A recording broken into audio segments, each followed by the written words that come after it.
নমস্কাৰ। এই মুহূৰ্তত কৃষকসকলৰ পৰা আৰম্ভ কৰি চৰকাৰী ঘৰলৈ কেইখনমান গুৰুত্বপূৰ্ণ খবৰ আপোনালোকক প্ৰদান কৰিম। তো যিসকল মানুহে ভিডিঅ'টোত ক্লিক কৰিছে অনুগ্ৰহ কৰি ভিডিঅ'টো স্কিপ নকৰি প্ৰথমৰ পৰা শেষলৈ চাই থাকিব, কিয়নো কৃষকসকলৰ বাবে আহি গ'ল এখন গুৰুত্বপূৰ্ণ খবৰ। তো যিসকল কৃষকে প্ৰতিমাহে ৩০০০কৈ টকা পাব বিচাৰে সেইসকল কৃষকে ভিডিঅ'টোত ক্লিক কৰিছে যদি অনুগ্ৰহ কৰি ভিডিঅ'টো স্কিপ নকৰি প্ৰথমৰ পৰা শেষলৈ চাই থাকিব।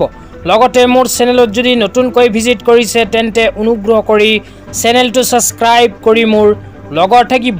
তো বলক ভিডিঅ'টো আৰম্ভ কৰি আজি প্ৰথমটো গুৰুত্বপূৰ্ণ খবৰৰ বিষয়ে বিস্তাৰিত জানি লওক। তো আজি প্ৰথমটো গুৰুত্বপূৰ্ণ খবৰ হ'ল CMO আসামৰ ফালৰ পৰা চৰকাৰী ঘৰলৈ প্ৰদান কৰা এখন বিশেষ আপডেট লৈ। তো ইয়াতে কি লিখা আছে পঢ়ি বিতংভাৱে আপোনালোকক বুজাই দিছোঁ। অনুগ্ৰহ কৰি ভিডিঅ'টো স্কিপ নকৰি চাই থাকিব। তো ইয়াতে লিখা আছে মাননীয় মুখ্যমন্ত্ৰী ডক্টৰ হিমন্ত বিশ্ব শৰ্মাই আজি সংবাদ মাধ্যমৰ সন্মুখত প্ৰধানমন্ত্ৰী আৱাস যোজনাৰ গৃহৰ জিঅ'টেগিঙৰ ব্যৱস্থা সম্পৰ্কে অৱগত কৰে। জীৱিকা সখীসকলে আত্মসহায়ক গোটৰ সদস্য তথা পৰ্যায়ক্ৰমে বিভিন্ন স্তৰৰ জিঅ'টেগিং কৰা হ'ব বুলি দোহাৰে, যাতে কোনো যোগ্য হিতাধিকাৰী বাদ নপৰে।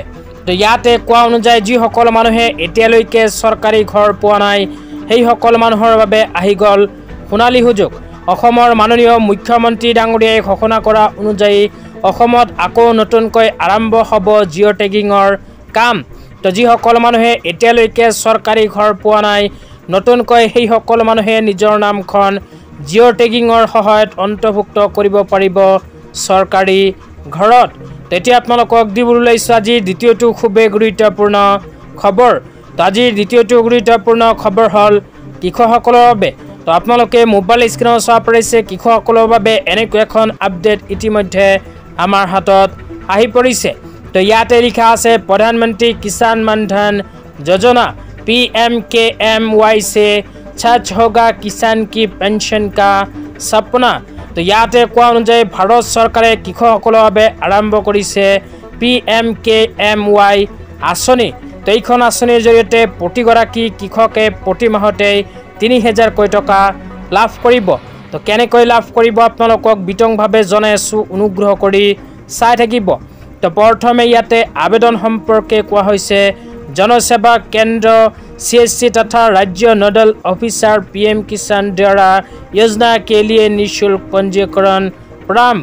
तो ইয়াতে কোৱা অনুযায়ী আপোনালোকে যদি এইখন আঁচনিত আবেদন কৰিব বিচাৰে তেন্তে নিজৰ অঞ্চলৰ CSC চেণ্টাৰত গৈ কৰিব লাগিব আবেদন। 2 নম্বৰত কোৱা হৈছে 60 वर्ष आयु पूरी होने पर लघु और सीमित किसानों को मिलेगा 3000 रुपये की मासिक पेंशन। तो 60 বছৰ সম্পূৰ্ণ হ'লে প্ৰতি মাহত 3000কৈ টকাৰ পেঞ্চন লাভ কৰিব এইখন আঁচনিৰ জৰিয়তে। তাৰপিছত কোৱা হৈছে 18 से 40 वर्ष के पंजीकृत किसानों को 60 वर्ष आयु पूरी होने तक 55 से लेकर 200 रुपये प्रतिमाह पेंशन निधि अंतर्गत जमा करना होगा। तो আপোনালোকে যদি এইখন আঁচনিৰ জৰিয়তে প্ৰতি মাহে 3000কৈ টকা পাব বিচাৰে তেন্তে নিজৰ বয়স অনুপাতে 55 টকাৰ পৰা আৰম্ভ কৰি 200কৈ টকা জমা থ'ব লাগিব।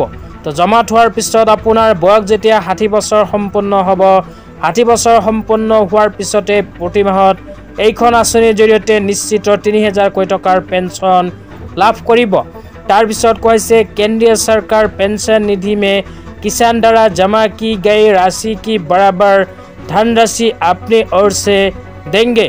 तो আপোনালোকে যিমানখিনি টকা জমা কৰিব সেই পৰিমাণৰ টকা কেন্দ্ৰ চৰকাৰেও আপোনাৰ একাউণ্টত জমা কৰিব আৰু এই জমা টকাৰ প্ৰায় প্ৰতি মাহত 3000কৈ টকাৰ পেঞ্চন লাভ কৰিব।